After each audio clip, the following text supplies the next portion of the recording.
अस्सलाम वालेकुम नाज़रीन, अवां ॾिसी रहिया आहियो सिंध आवाज़ टीवी न्यूज़। हाणे तव्हां सां शेयर कंदासीं हिकु अहम ख़बर।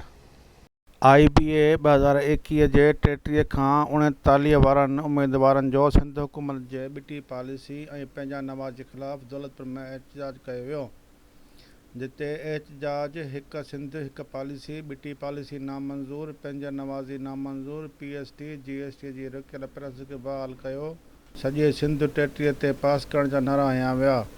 उन मौक़े ते तहरीक जे तहलके काज़िमनि जे अॻुवाणनि मोहम्मद अकरम चन्ना, अयाज़ अली पली, अमजद जुणेजो, अरशद अली, सईद अहमद ऐं ॿियनि उम्मीदवारनि चयो त पी हुकूमत उस्तादनि जे भर्तियुनि में हार डेरे जो जवाज़ बणाए पंहिंजा नवाज़ी कंदे 33 खां बि घटि मार्कूं खणंदड़ उम्मीदवारनि खे उस्ताद तौरु भर्ती कयो आहे,